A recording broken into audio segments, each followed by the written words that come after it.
the more and more you evolve, you are clearly able to see from what standpoint the other person is speaking. Yes. Once you understand that, it becomes very easy.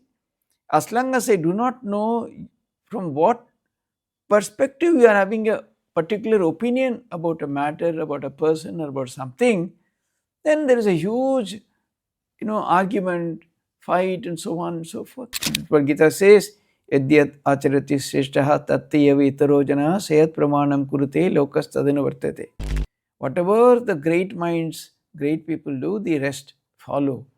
And those great people, they set the benchmarks for others to follow. See, one of our great sadhus always used to say, be very strict with yourself and be liberal with others. So try to be a little more liberal. Doesn't matter. Maybe the person is in some different frame of mind. Maybe inwardly the person is suffering. I am not suffering. Let me give up. That kind of being a little liberal with others and little more strict while evaluating oneself. Probably that would be a great help.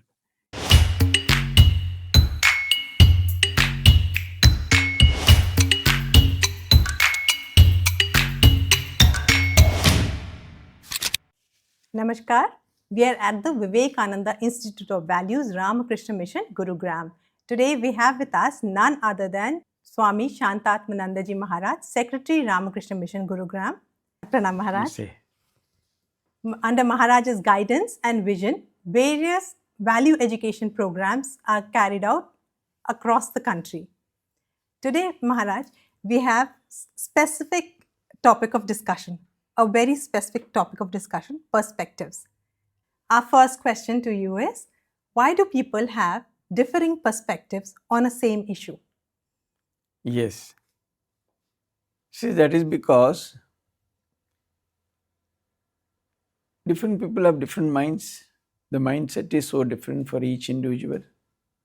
So the same thing, when viewed through the prism of the mind, it brings different colors, different shades of opinions, ideas, meanings, and whatnot. See, I tell you, even a very ordinary thing, say like a color.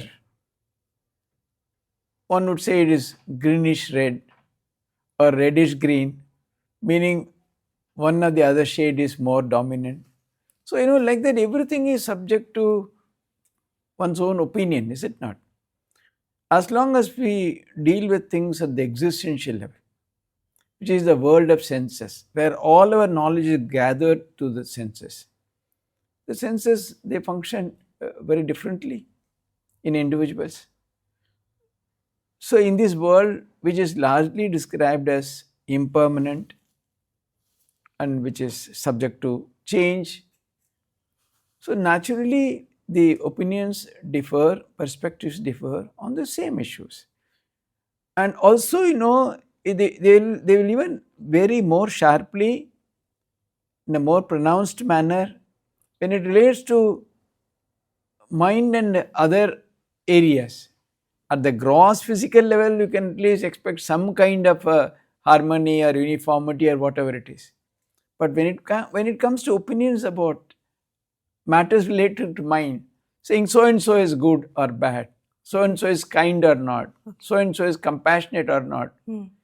So every person can be judged so in so many ways, depending upon one's own state of mind, one's own awareness, one's own development, so on and so forth.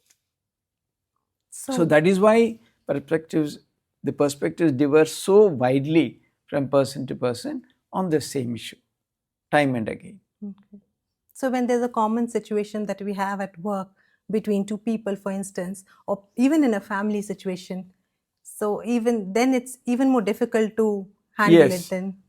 The point is, the more we grow as a person in our understanding, in our ideas, the more we evolve as a person, the more and more within ourselves the great ideas of love, compassion, fellow feeling, harmony, all those develop, we'll be able to adjust more and more with others. See, it's a very simple example. Take the life of the Holy Mother. Now, she lived in a situation, in a household, in a family with unimaginable amount of different people, different kinds of people with different orientations, ideas, mindsets, and so on. Extremely spiritually evolved people were also there, and rank materialists were there. People were there just to exploit her and take as much as possible from the gifts, etc., that mother used to receive, and so on. So, in such a situation, a mother could just live with everybody. There is no problem at all, because the more and more you evolve, you are clearly able to see from what standpoint the other person is speaking. Yes. Once you understand that, it becomes very easy. As long as I do not know from what perspective you are having a particular opinion about a matter, about a person, or about something, then there is a huge, argument, fight, and so on and so forth. The more and more I evolve, I'll be able to more and more adjust, accommodate, and live with others. So mother used to say in Bengali, is a very famous quote, says, Je shoy, Je roy, Je na shoy, Je na shoy. The one who can accommodate and accept will survive, one who cannot will perish. So you see, the perspectives of people, we cannot change the other's opinion very easily, but we can change our opinion. Even if you, so how do we live in harmony, in organization, in family, and all that? Trying more and more to find out how we can accommodate the opinion, etc., of others. In certain matters like, this amount is to be deposited at such and such time. There is no question of perspectives there. If someone says, I will not do, that person has said, you better get lost, and someone has to do it, and the action has to be taken on that person for not doing the task assigned. It's different. But whether this can be done this way or that way, quite often, the issues that crop up are very simple, very minor, and they are not even worth considering. Over that people fight. That's largely because of our tremendous sense of ego. So what are the steps, Maharaj? I only know the best way. Yes. I know best. My view is important. Best is to evolve spiritually. Find out how great people have lived, how they have lived and adjusted. There's so many with such divergent minds, yet there was so much harmony wherever they lived. So we have to learn from them, is it not? What Gita says, Yadyat acharati shreshtaha tattyavi itaro janaha sayat pramanam kurute lokas tadanu vartate. Whatever the great minds, great people do, the rest follow. And those great people, they set the benchmarks for others to follow. So it's very important, because today we find so much of disharmony, fight, disagreement, people, families splitting. People, that's right. See, the marriages don't happen just like that. Quite often it is marriage by choice. Yet, within a matter of months, there is such divergence, such disagreement, they can't live together. What is it? They have been courting each other for years. The moment you are brought together in a formal way by some secret ceremony and all that, and then this is how it should turn out to be. Rather, that should make them even closer. They should be able to live much better, because they were not living that near to each other previously. They used to meet once in a way. As against that, they're always together. Instead of bringing greater harmony in the relationships, quite often it's the other way. Because it seems as if each person is getting exposed before the other person. So that is because unless we grow as an individual, by growth I mean slowly from the mere transactional world, mere life of body and mind, to something slightly higher, at a transcendental level, at least in that direction, it is very difficult to establish harmony in the workplace or in the family or anywhere for that matter. So it's an individual's own journey. Yes. We have to grow only if you grow. When more and more such people are there in an association, in an organization, so you find some of the organizations functioning so beautifully. Why? Because they understand the other person's perspective. Okay, let it be done that way. Nothing is going to be lost. So the more you are able to grow individually, inwardly, the more you'll be able to adjust, accommodate, live in harmony. That's why you'll be able to accommodate the other perspectives or others' point of view. Maharaj, Thakur Sri Ramakrishna Paramhansa, Yes. How did he deal with different temperaments of different people in his day-to-day life? See, it's very difficult to draw too much of lessons from Sri Ramakrishna's life. That's why I quoted the Holy Mother, who was more down to earth, and where we could clearly see from a detailed description of the surroundings of her life, the family picture, etc. We get very detailed accounts in several authentic life stories of the Holy Mother. But Sri Ramakrishna, it's more difficult in the sense that he had very little connection with the world itself. He was largely concerned only with God, only with the supernatural, only with the transcendental.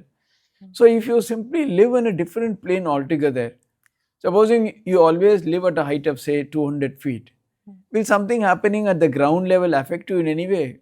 Say 100 people are fighting with swords and guns and lathis and stones and whatnot, but you are at a feet of 200 feet high. Will it ever bother you? Will you be bothered? Largely he was like that. So he had very little to do with the transactional world. He was absolutely, his life was totally a godly life and that kind of existence for him. But in spite of that, still he was very, whenever he could, wherever he could place his mind, it was always the perfect way. Because you see, once they'd gone somewhere for a function to participate. Naturally, all attention was on him because he is always the center of attraction, so much of singing of God's name, discussions, everything was over. Now they were all to be fed. Although he was such a great soul, they did not even offer him a proper seat. Somewhere in a corner he was made to sit. And by his side was Latu Maharaj, was originally from a Zamindar family, such a heritage and culture and all that. He was already fretting that nobody was paying attention to them. They were busy entertaining the rich guests. Actually, as it always happens, the rich people, important people, VIPs. He was never, he was such a humble person. In spite of his spiritual eminence, they didn't. So Rakal was getting furious. Come, let us go. But Sri Ramakrishna said, wait, don't be impractical. Now it is already night. By the time we reach Dakshineshwar, it will be very, very late. Who will feed us at that time? You said. But of course, there is a spiritual angle to this in the sense that Sri Ramakrishna knew that if he leaves without taking anything, it will bring tremendous harm to the householder what he invited him. In that sense, he was sitting, but at the same time, see how practical he was also. He said that, no, don't be foolishly angry now. It will not amount to anything. If you go to Dakshineshwar, then nobody will be there to attend you. Who is going to feed you? You have to stay hungry. So he showed his grace as well as practicality. On another occasion, somewhere he scolded someone. See, I am always in God consciousness. Still, I don't forget. So you left your towel such and such place. You did not care for it. What is this? Then one of his disciples, he went to buy a iron pan or something. He came back with one with a hole. It was leaking. And he scolded. Do you think that shopkeeper is sitting there to do dharma? Should he not find out clearly before buying what you are buying? So he did not say, no, it's all God's will, bring the broken one or the one with a hole and all that. No. So he was definitely practical, but then we don't get much view of his practical side of life because he was always immersed in God. So for different temperaments of different people, he would deal with them differently, like teach them, have a different teaching for a more practical person and have a different teaching for a more spiritual minded person. His teachings were always of the highest order. He clearly said what's the goal of life and how one should live and all that. But he was considerate, he was compassionate. If people are struggling in the world, he would not simply dismiss them saying that you are worthless, don't come. No, that was not his view. He would patiently guide them, listen to them, attend to them. For example, someone like Girish Ghosh was known to be a bohemian of the worst order. Even in those days, he was a dramatist, a drunkard and whatnot. So much so, once he said, if only I knew that I would get such a savior, I would have committed the few sins which I forgot to commit. I would have completed that to that extent. But Sri Ramakrishna had an extraordinary way of even dealing with such people. Once he came fully drunk, it was maybe night. The moment he came in, he sent someone, one of the devotees sitting there. He must have left his drink bottle in the carriage, horse carriage. Please bring it. He will search for it. That was his compassion. But see, the point is, when such people pay attention, they take you to the end. Till the end, he guided him. So much so, the last few months or so of his life he spent in Varanasi. And in Varanasi, the sadhus, early morning, 3 o'clock, they go for Ganges bath. And then they come and visit the Vishwanath temple, and they come to the ashrama back by around 4:30 or 5.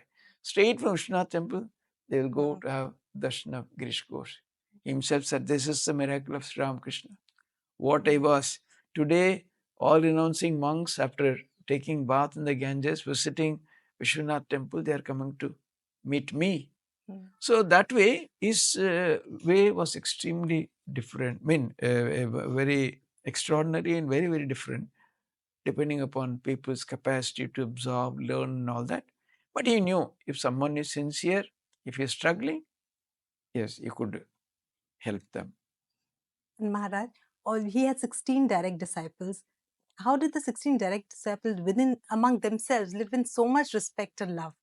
Yes, that's because you see, probably the only time when all of them lived very close to each other in physical proximity, I would say, under the same roof, was during the initial period of sadhana after the Mahasamadhi of Sri Ramakrishna. Afterwards, they were scattered all over India. Each one was doing tapasya independently. Then Swami Vivekananda went to the west. Then by the time slowly some of the direct disciples started giving up their mortal frame and all that. So the initial period was really the time when all of them were together. The Baranagurmat. Yes. But what happened at the time was they were so immersed in sadhana. Day and night meditation. That was their only engagement. So there was no time for any earthly discussion at all. You see, all our problems, difficulties, argument, where do they happen? Do they happen with anything relating to God or anything transcendental? Purely with relate to the transactional world. Whether to do this and whether to go to this hotel or that hotel, whether to prepare this food or that food, whether to buy this furniture or that furniture, this cloth or that cloth. See, all in our transactional world, existential world, only all the discussions happen. Where there's all the disagreement, disharmony and all that. But they had no time. They had absolutely no time. See, one of them was Swami Ramakrishnananda. He was so devoted to Sri Ramakrishna. There also he was so busy with his worship, timely offering. So he would virtually pull each one of them and make them eat something. Otherwise, they would not come for food. It was a big task for him to make them eat something. Of course, they had very little to eat, but that way, nothing was possible because they were living in a very haunted, dilapidated house. Actually, no money, nothing. Somehow, some food could be procured, and that he would virtually bring down each one from their high state of that meditation and force them to take something. There also, some of them, actually little household works needed to be done. So Kali, Abhedananda, no question of servants. Abhedananda there was no argument. They cannot. That's what I'm saying. There was Abhedananda was so much interested in studies. You're pouring all the books apart from his deep meditations. So obviously, very little he could contribute in terms of this household. Probably somebody might have made a remark, not then Swamiji was feeling, give me all that, I will do, let him study. So, moreover, they had Swami Vivekananda. His towering personality was such, I don't think anyone would ever think of even saying anything. He was completely, first of all of them were deeply immersed in sadhana. And the presence of Swami Vivekananda had such a cementing force. He was such a towering personality. All of them virtually obeyed whatever he was saying. So that's what happened. Later on also, see, largely they were all, each one was really extraordinary in terms of their spiritual eminence. So they were, amongst them, hardly we know or come across any such incident. Not that they would have never had any argument. Probably we did not find mention about all that in the literature. Might have been, they might have, but very, very rare. Because, they were all bound together by Sri Ramakrishna and Sri Ramakrishna's love. So, when they remember his extraordinary love and concern and affection for them, and how he used to treat each one of them. Obviously, there was very little scope for them to disagree or do and all that. Because, there are a few incidents like that. Swami Vivekananda made a rule that, even all of us, although they were all very great, he said, for the sake of the new novices were joining, new entrants were coming. So he had made certain rules. Everyone should get up at 4 o'clock, a bell will be rung, they should go and sit in their shrine and meditate and all that. And that very morning, he saw Latu Maharaj going with his small little bundle of clothes, something, and leaving the mud. Are Latu, where are you going? No, my mind is not so tuned as to sit for meditation the moment a bell is rung or things like that. I cannot do all that, so I'm leaving. No, it is not for you. It is for newcomers, because unless there is a system and a routine and all that, they will be going this way, that way. So that's why it's not for you. You have to be convinced to come back. So like that. So they lived in extraordinary. That's why, even now in the organization, again and again, the references made to them. See how they lived in harmony, how they, not only that, see their very presence. See, in Benares, the next generation sadhus were there. Some small little matter, there was a huge difference of opinion. So much so, they sent one of seniors, I think, probably Mahapurush Maharaj and probably Sharat Maharaj, somebody. They went and they came back. They couldn't solve it. Then they reported the matter to Swami Brahmananda, who was the president. He said, don't do anything, and not take any action, let me go. So he went there. He called all of them. He never asked what happened, what is the disagreement, why X is saying this, why he is saying this, why is that this. No. He said, from tomorrow, all of you will come and sit with me and meditate. In 10 days, all problems were solved. There was no more any disagreement. Simply in his presence, they felt so uplifted. So much so, one of the ringleaders went away for tapasya, never to come back. Went to Himalayas, he never returned. He was so moved by what he got in that 10 days. So that's why I said, see, all the solutions, whether it's Thakur, Ma, or their disciples, Swamiji and others, all their solutions would come from a spiritual dimension. What is the advice for common mortals like us? When we all at a workplace, for instance, is it because we need to have somebody who we respect a lot to look, and that's when generally in those organizations where there is a head or person who is at the helm of affairs, who is definitely above all this pettiness. If such a person is there, definitely such an organization would be far better in terms of its harmony, work ethics, workplace atmosphere and all that. But it will also if depend. Right from the top, if they are like that, down below also you can't expect anything much. So at the same time, if ultimately everyone, irrespective of where one is, one should understand, at least in a small way, about the higher dimensions of life and think a little deeply. What is it I'm making so much of a fuss about? Does it really matter it is done this way or that way? If it is not involving anything, which will damage the reputation of the organization or cause any loss or anything to the stakeholders and all that, one can always accommodate and adjust. That way, one would feel peace of mind at the individual level, and there will be harmony at the workplace and at a collective thing. See, that does not mean, in an organization where you have to take decisions, where there are delinquents, there have to be some action needs to be taken. All that one can, but we should not carry that forward. Supposing someone does something, we even mete out some punishment or something, or say some corrective steps. Should not think, oh, you did like this. Why should we think, oh, that person might have evolved by now. Let us treat it afresh. That kind of thing also would promote harmony and better understanding, and so on. Normally, what we do is we not only take corrective steps, we also carry it forward. Then we label someone as so and so. That is not called for, and that's not good. Yes, as long as that person is part of the organization, if any corrective steps have been taken, it's done and dusted. Let us treat it as a new issue, a new person. Let's not carry that. And if you do like that, the other person would also start certainly improving. Oh, I did something, I had to undergo this, but see how they are treating me. So that's how you can build the internal harmony in the organization. What about the home atmosphere? What about in a home? Yes, the house. See, in the house, in one sense, it should be a little easier.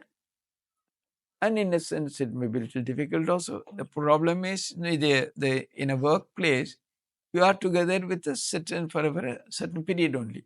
You know that it's going to end. So it's the moment the office time is over, it's over. So you can always leave it here and go. But from house, where can you go? So there's no question of going anywhere. Again next day morning, again next day evening, the same thing. So that is a disadvantage. The advantage is if you live with somebody for a longer period, one can understand the other person better. So that way it's also an advantage. In an office, you hardly come in contact with each other beyond a certain hour. So you don't really meet someone. But in a house, in a home, when you live with others, you spend much more time. So there is time also for reflection. In an office, it's very difficult. You have work to do, you have other things to attend to. So in a house, in a home, you can always sit back, reflect why it's happening. What can I do to bring about harmony? So am I evolving as a person? So that kind of a personal reflection, personal that Viveka and Vichara is much more possible in a house.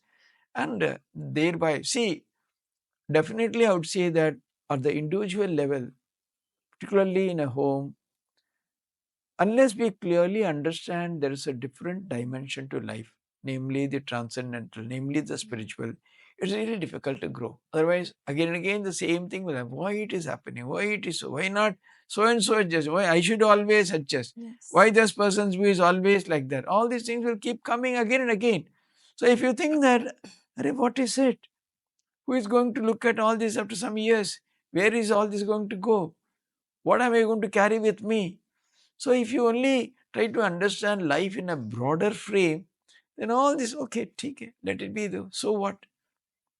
See, always, the idea that I am being victimized, I'll become a doormat, people will, all that should, see, I don't think they're all very great ideas. Who is going to take advantage of who? What is it? What is there in me so much that people take advantage of? Do we have such a huge repository or storehouse of goods, riches, qualities, values and all that people are going to misuse or misappropriate or take away from me? If someone feels this thing, so what? Let it be so. What quality is most important in a person to be able to understand someone else? Yeah, see, that's what, first of all, the reflection about self. From where am I coming into this? How is it? What is happening as far as I am concerned? How is it it's happening? So, when you take the inquiry or reflection to the self, then the clarity is greater. What is my contribution? See, they always say, unless two hands are together, the clapping doesn't happen. So naturally, it may be 75%, 25%, 95%, 5% is at least is my contribution.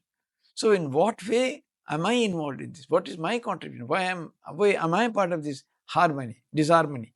So then that kind of a reflection is what would really set the tone for bringing about harmony in relationships or in in the household atmosphere and all that. And apart from that, see, one of our great sadhus always used to say, be very strict with yourself and be liberal with others. So try to be a little more liberal. Doesn't matter. Maybe the person is in some different frame of mind. Maybe inwardly the person is suffering. I am not suffering. Let me give up. That kind of being a little liberal with others and a little more strict while evaluating oneself. Probably that would be a great help in bringing about harmony in relationships. Yes. And then a little bit about ego also, because even if Yes, we even if we work on definitely. that, then we think that only I'm doing That's that. what you see. When the moment you understand these are all this thing, the ego also will clearly reveal that there's no point in being egoistic about all this. They're all not worth considering at all. Why should one feel that way? Thank you so much, Maharaj. Thank you everyone for being a part of this session. Namaste.